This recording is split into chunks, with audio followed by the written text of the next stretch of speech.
Hey there, everyone. This is Samuel Tanner, and you are watching The Samuel Tanner Show. This is a very special episode because it's the very first one that can actually be watched. This is actually going to be on YouTube and everything. So, hey, this is what I look like. Love it, hate it. Well, anyway, today's episode is about the fallacy of appealing to ignorance. And I'm going to try applying it to a lot of different issues that we've been seeing, at least if you've been following the news and whatnot, and how these issues basically start, I think, from this fallacy of appealing to ignorance. So, what is the fallacy of appealing to ignorance? Well, first, a fallacy is basically something that makes an argument invalid. So it's kind of like the how is something invalid? Oh, well, there's a fallacy. In philosophy, if you take any courses that are oriented around arguing, as opposed to I don't know, like about religion, like philosophy of religion, anyway, about arguing itself, eventually you'll learn about all the different fallacies that there are, because it turns out that over the course of thousands of years, even, people tend to just make very regular, incorrect arguments that are incorrect because of just very regular reasons, like appealing to ignorance.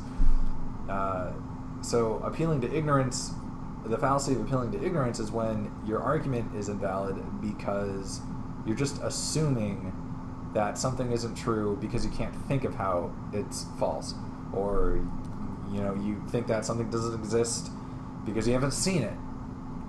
It's as opposed to saying, oh, I don't know if it exists or not. It's like, oh, well, I've never seen a tiger, so tigers don't exist. That would be appealing to ignorance, and basically that's just one of the many fallacies that exist in anyway, in philosophy, these terms don't necessarily have such a formal title. I mean they do. So all I'm trying to say is that if you looked it up online, you might find different names for that same type of fallacy. It's not extremely consistent. The only consistent fallacies I've seen that have just truly have always been the same has been the straw man fallacy and the red herring fallacy. Straw man is when you make up a bunch of lies about someone and then say that they're wrong because of all the lies that you just made up. And then red herring takes way too long to explain. So, at any rate, fallacy of appealing to ignorance, again, is when you basically assert that something doesn't exist because you can't think of how it could exist, or you know that something has one good quality and you don't know of any bad qualities. Therefore, this thing that we're talking about is all good. Because it's pretty straightforward, and I feel like that a lot of times people have used I don't know, or like have sort of melded that with their hatred for historical figures. So let me explain. So as you may know, there's like this whole fight over George Washington. George Washington, as we all know, did amazing things. He was first president, general during the Revolutionary War. It could go on. And he also owned slaves. Okay, so we have something that's bad about George Washington, which is, he owned slaves, racist. Okay, it's always bad to be racist.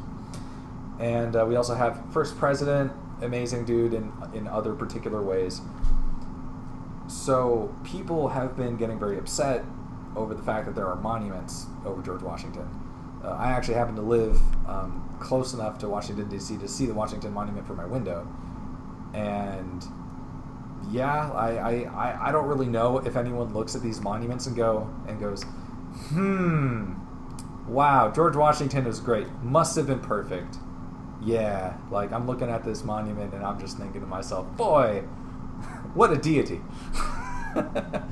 But anyway, I feel like these people that are upset over these monuments and stuff, I feel like they're sort of assuming that that's what people are doing, or these people have been try to follow me here. Imagine seeing a monument of something and then thinking, wow, this monument is basically being used on someone that's imperfect. This is horrible.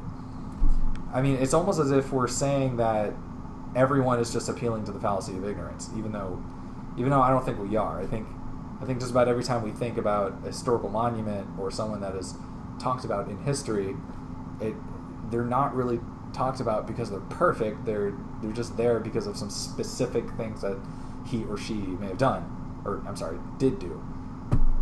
So George Washington, again, did some amazing things. He was a general in the Revolutionary War. He was the first president. So, okay, that's why he's being celebrated. And in order to think that he's perfect, you would have to appeal to ignorance, right? Because you can't just look at that and go, okay, look at all these amazing things this person did. I can count 5 of them, let's say. All right, he must be a perfect, amazing person, just a true icon of what every human being should be. That would be appealing to ignorance. I mean, it's okay to acknowledge these things as being great, but I mean, you can't just say someone's perfect. Again, appealing to ignorance. So now, whether or not someone deserves a statue over it, I mean, like I think you'd have to start arguing about, well, why do you make a statue for anyone? Last time I checked, honestly, every statue comes with a placard saying why the statue's there, like what it means. I don't know. I mean, that's what it was true. That's what was true in like Washington D.C. and pretty much every other city I lived in. You know, I lived in a bunch of cities, and yeah, there was always like a placard saying like, oh yeah, this statue is in memory of this person who did these things. Yeah. And the only time I've seen Confederate statues was in an actual like museum type area. Like it was a whole outdoor museum, so it was like many square miles where you just drive, and yeah, there were some explanations, but that's because stuff happened there. But anyway, I'll get to Confederate statues, but I think that might be a little bit different for if trying to apply the fallacy of appealing to ignorance. So I feel like what a lot of people do is, or at least what I'm afraid that they're doing, is that they're just going around saying, oh no, everyone's appealing to ignorance, everyone's assuming these people are perfect, don't you dare give them like all this amazing recognition, like a statue or a monument, don't do that because it's sending the wrong message. But and so it's kind of funny, because if people actually are committing the fallacy of appealing to ignorance and saying these people are perfect, look at these monuments, then yeah, all these people who hate these statues and monuments actually have a point. But I mean that would have to be true. Like you'd have to be able to say that most people are complete dumbasses and think that people are perfect, because I haven't really bothered questioning anything. Wait for culture when that happens. Actually, to be fair, I have talked with. I haven't taken many anthropology courses. I've only taken one, and it didn't pertain to this. But people who have taken anthropology courses, like in college and stuff, that I've met have consistently said that the way gods are created, typically, or prophets or perfect people, is usually just because it all starts with someone who was great and just did some great things, and then like over the generations, people are like, hey, be like this person, be like Muhammad or whoever, and then pretty soon it became like, oh, well, this person's perfect, so be like this person, or this perfect person wouldn't want this because that person's perfect, and then suddenly like they're a god. By the way, I'm definitely claiming ignorance right now on Islam and whatnot. That's someone who's an expert on Islam that I won't mention on this show had said that's how that whole thing happened. But again, I'm not an anthropologist. I don't know, so don't get mad at me. But anyway, I will get into more about the appealing to ignorance, because it's not just found in anger over historical figures. And maybe before I go on, I should get into more about that, actually, because I really would hate for it to be the case that someone just goes, oh yeah, look at Henry Ford, he did amazing things, like what a perfect person, like that would be wrong. I mean, Henry Ford, for example, as I understand it, was an enormous anti-Semite. Like he was praised by Nazis in Germany or something. But think about it. Like before I said that, was it true? It like just because you don't know something is true doesn't mean it's false. Doesn't mean it's not true yet. It's all just about perspective. And so if you understand that you don't have the full perspective, then you can understand that someone could just be terrible in some ways. So no one's perfect. Maybe Charlie Parker was a terrible father. Maybe Martin Luther King, beat women. I don't know. But Martin Luther King was an amazing person who did amazing things. But he also he could have had negative qualities too. Like we don't know. But don't assume that these people are perfect. And I think what's happening, again, is that people are going around believing everyone is assuming that these rectified people and their monuments or whatever represent perfection. So anyway, it's kind of interesting stuff. So, of course, the same is true for just normal people. It doesn't have to be historical figures. Like, what about me? What am I like in real life? Well, actually, right now, probably only my friends are watching this, so they know me. But but who knows? Maybe I'm a terrible person, face to face. Maybe I'm a racist. I'm not a racist, but I mean, for all you know, like you don't know my background or anything. You don't know anything about me. Doesn't mean it's not true. So, I mean, and the same goes for the opposite. Maybe I'm just a terrific person if you got to know me face to face. I mean, maybe I'm the nicest person you ever met. Okay, you can't really conclude one way or the other. That's all I'm saying. And the same is true for people you just randomly meet. The person like bagging your groceries at a cashier. Who knows? Maybe that person would make a great president. I don't know. Or maybe they would be a total serial killer if they could just get away with it or something. If they just believed they could get away with it, you don't know. Anyway, so I'm just saying it doesn't just apply to historical figures, because again, the only reason why they're in history is because they did something huge. I mean, you don't know everything else about them. And but the same is true for people like you and me, or anyone else that can meet you and that you can meet as well. The news media, and I'm talking the Republican news, the Democrat news, all the news ever. They love to really capitalize the appealing to ignorance. I see it all the time. I actually just saw it today. I was listening to some news today. It was pretty conservative news. I like to listen to both sides as much as I can, because I believe all news is just biased. So I just try to find both biases, and just listen to them all and think for myself. So anyway, this one was very conservative news, and it was a teacher had been called on to talk about a certain issue. The issue was with teachers, and it was about how teachers' unions are bad, but it's and the left media does this all the time too, where they'll basically be saying on their show, okay, well, teachers' unions are bad because of these reasons. Okay, now we have a guest caller who's also going to say that it's bad, that agrees with me. And then they don't even have another caller that says that they disagree or anything. It's just that one caller that agrees. So it's like, here's a teacher that definitely thinks that teachers' unions are bad, so the teacher says teachers' unions are bad. And then the show just moves on. It just talks about a different topic after that. And it's like, and as a listener and watcher of news, it ends up really making it seem like, okay, wow, so I guess teachers' unions just must be bad. I can't think of a reason that it wouldn't be, and this is news, this is covering it, like, teachers' unions just must be bad. But since I know better, I listen to this stuff, and I'm like, are you seriously not going to have another listener try to counter any of these arguments? Like, you're just going to have it there?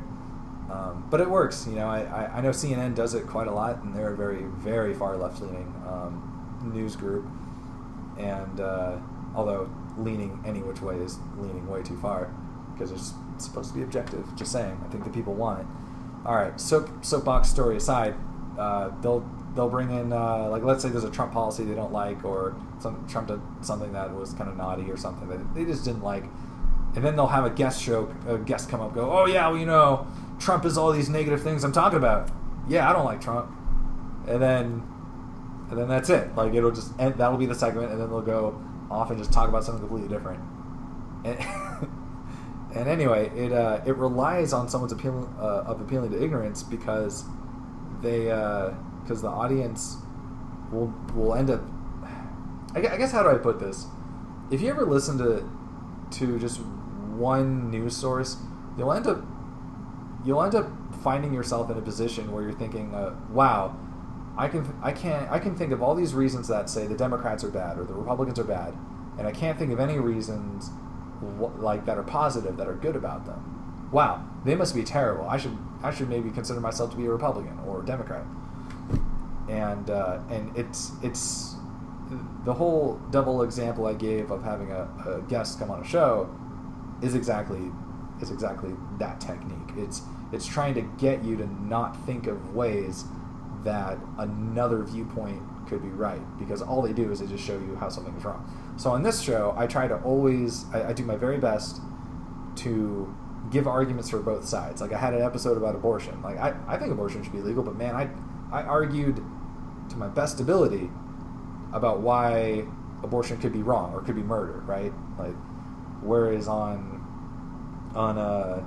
say like the Ben Shapiro show, for example, like you're just going to hear reasons why it's just wrong and it's terrible, like all day, every day. So, but anyway, so that's how the fallacy of appealing to ignorance gets used as a technique in the news media, because like have you ever heard CNN say great things about like any great thing about Trump? Like don't you think that there could be something positive about Trump, or even just the Republican Party, right? And same thing even with more conservative news shows, like I just said, Ben Shapiro show. Like I've never heard a positive thing about Democrats from that show, like ever.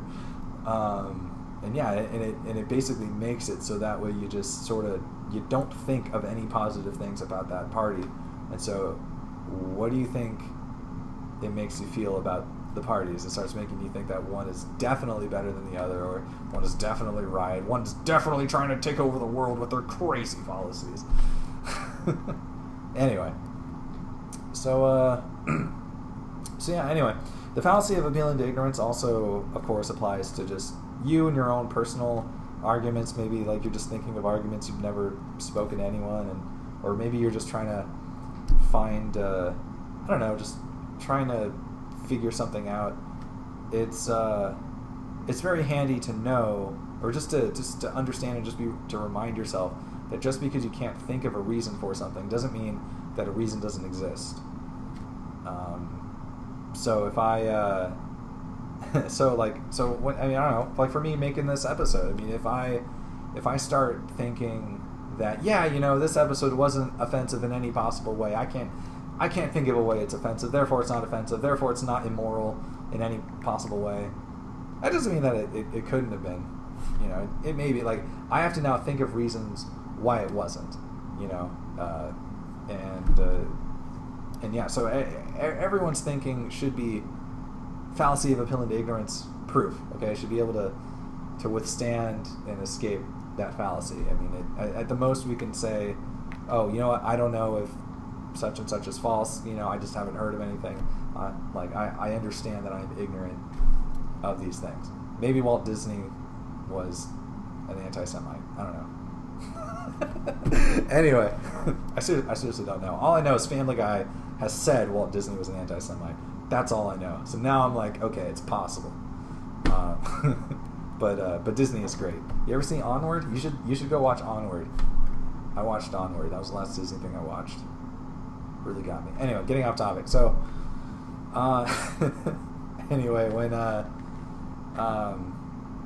feel like I've been the victim sometimes of appealing to ignorance in the workplace, and this is interesting. So I used to be a lot more awkward, and when it came to professional environments, I used to be sort of even more awkward in some ways, because I would always have this habit of being extremely humble to the point where like my career would get destroyed. And it was because I kept saying to myself, oh, well, it's not like my supervisors will go, I can't think of anything great Sam has ever done, so therefore he's never done anything great. I kept thinking like they will not do that, like not do that fallacy of feeling ignorance, but then they did. And I had to learn the hard way. Like, no, I have to make my accomplishments known, otherwise I'll look like such a shit employee. And to make it worse, because I wasn't just it, I would also be very humble. Like I would, instead of saying something like, "Oh, I just thought of a great idea," instead I would phrase, "I just thought of a great idea." I would phrase that differently to where it sounded negative. I would say, like, oh man, I didn't think of this sooner, or or I should have thought of this, and it wasn't as good as it could be because I didn't think of this. I just so I get passed up for promotions, pay raises and whatnot, and job security at risk, and honestly it ended up just being that like I just always kept relying on the fact that, like, oh, I'm sure these people like understand that just because I haven't announced any of my accomplishments or made them known that I didn't have any, like, no, like anyway, that was in the past though. I'm I don't know, sometimes I'm a little bit too humble, at least in this current job I have. Anyway, I'm a contractor, I sometimes get different jobs, but anyway, so it's crazy how widespread the application of this fallacy can be, and it's just one of those things that's important to know when it's happening, what could be happening with it, and don't be going down tearing down statues because that got political, because of this fallacy of appealing to ignorance, because you might find yourself assuming that everyone thinks that these people are perfect, when actually no one's assuming that, because we are not committing, we as in everyone, are not committing the fallacy of appealing to ignorance. Okay, so that sums up this episode. That was it. You hung in there. This was a lot of fun being able to be seen. Gotta say, it's a lot easier to record since I can see a little image of myself, like, moving. Like, I move my hands and I see my hands move. And because like just talking to a blank screen into a microphone somehow is a lot harder. It's weird. Psychology is weird. Communication is always a lot more intricate than it seems. Okay, well, the show is over now, but I'm told that people would like to know certain opinions that I have on certain things. So especially when I sort of brush the topic lightly. So I think I might have mentioned Confederate statues at some point. I might not have, but I think I did. I might have only talked about the Washington monuments or something. But anyway, if I did, I'll talk about the question that's been brought up, which is, what do I think about Confederate statues? Should they be taken down? So when it comes to the question of should we take down Confederate statues, I think that we have to ask ourselves a few questions. We need to ask ourselves, why should they be taken down? Why have they been put up to begin with? And what effect are they having? Maybe a couple other questions too. So I do admit this is a little bit hard, for me, because I really don't care about Civil War history the same way that I care about other parts of history. I mean, in the sense of just like it's boring, so I'm just like, you want to take down a Confederate statue? Great. That was like my least favorite part about history. I'm an Industrial Revolution guy. But anyway, but joking aside, because I'm just kidding. So joking aside, though, I do actually wonder why is it that these traitors to America have been given so much recognition. And as far as what I'm hearing from some people, it's to maintain history. So I've been to some Civil War places here in Virginia, West Virginia, and it's usually just like, hey, this was a battle area where something happened. Here's a statue of the bad guy who fought against the North and lost or won. And I don't know. To me, I think that you could probably still maintain history, because I mean that's important. If something historical happened in a place, it's great to have something that exemplifies it, that says, hey, this is what happened. I mean, that's great. If it's a statue, it's a statue. But I think that it would sound reasonable, I think, to say, hey, could we maybe make someone else a statue? Maybe the leaders who fought against this bad guy. Maybe do that. I just, for me, it just seems kind of weird, because with George Washington and Abraham Lincoln, all these other people, if you asked why is there a statue of this person, you'd go, oh, well, George Washington was the first president of the United States, George Washington was a general of the Revolutionary War, yada, yada, yada. I mean, like, there's reasons. And then you could say, okay, there's also some bad qualities he had, sure, but there's also some good reasons. At least you could say, because of these good reasons, give that person a donut. I'm sorry, give that person a statue. So, when it comes to these Confederate people, I don't really, what's the reason? They were bad guys?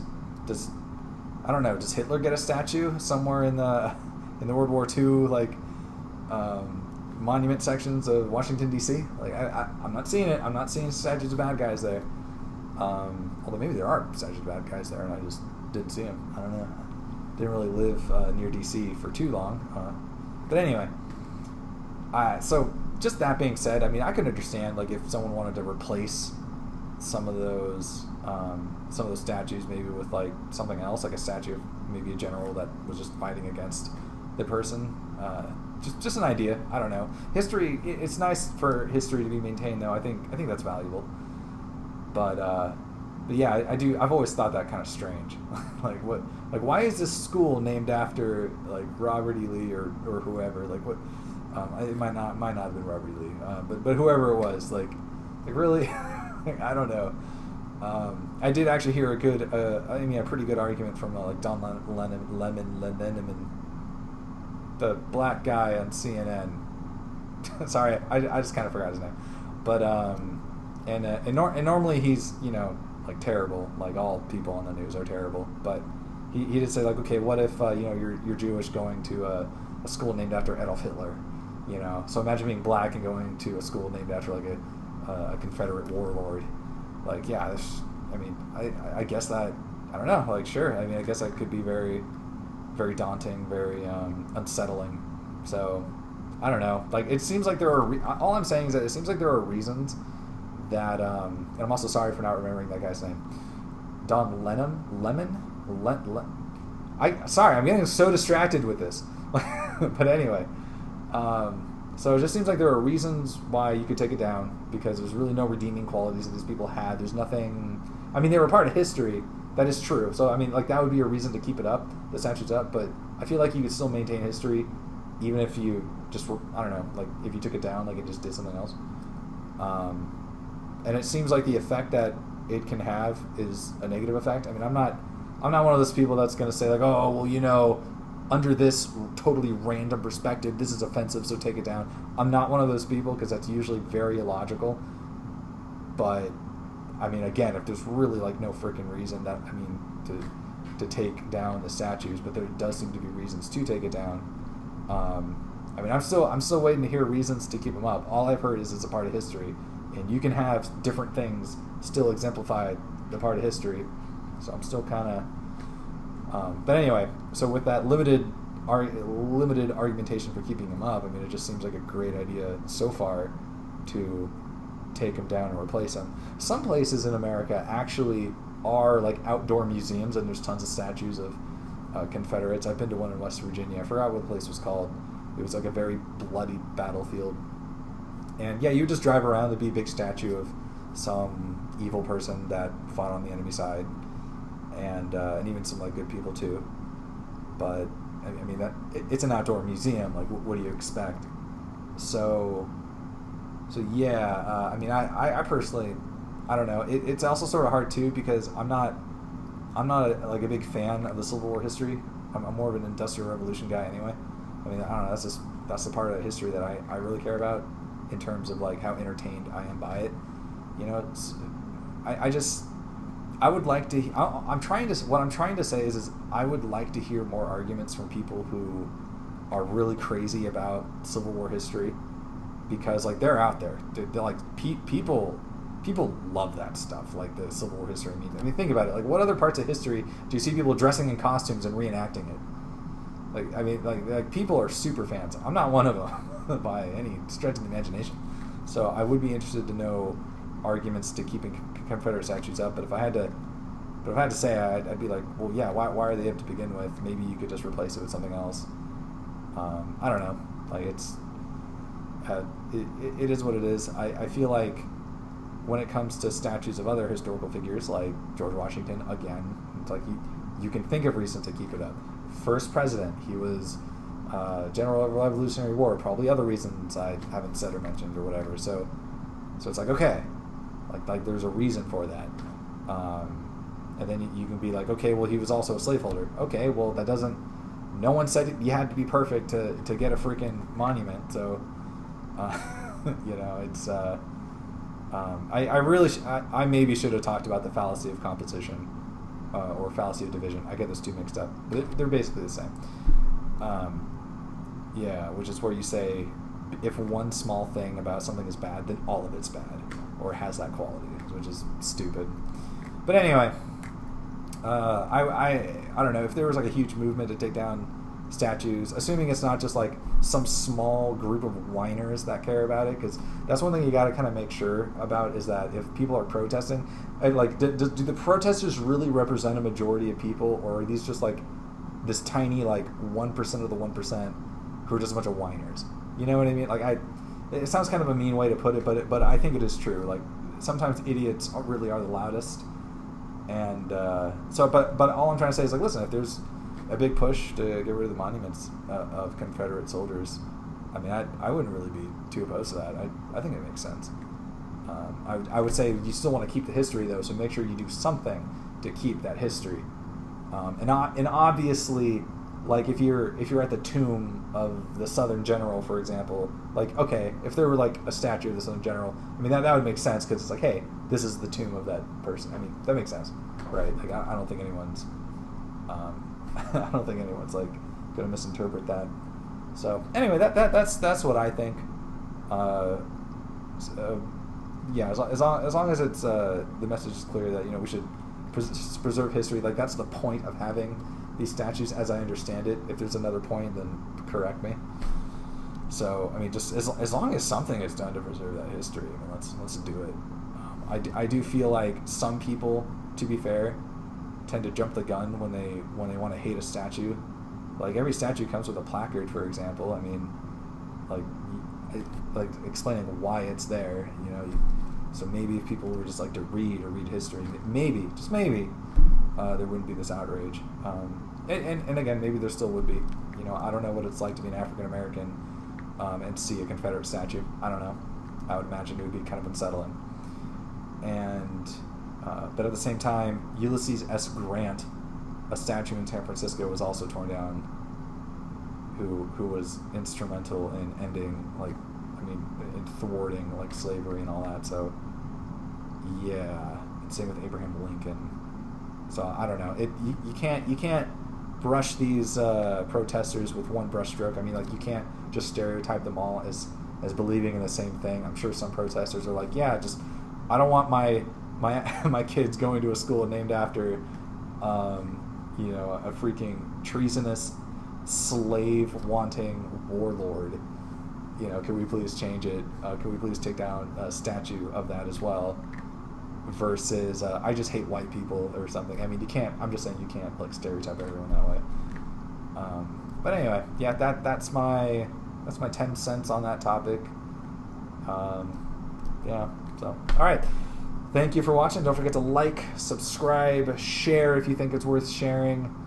I think it's pretty fun doing this stuff, so I don't know. And leave comments too for maybe if you have an idea of what the show can talk about, like maybe an episode idea or something. If you have any questions, I'll totally address it. Especially now, I mean, especially too, because I'm not some famous person. Your voice will not be lost in the wash of everyone else. I mean, I can very easily read everyone's comments. So yeah, talk to me.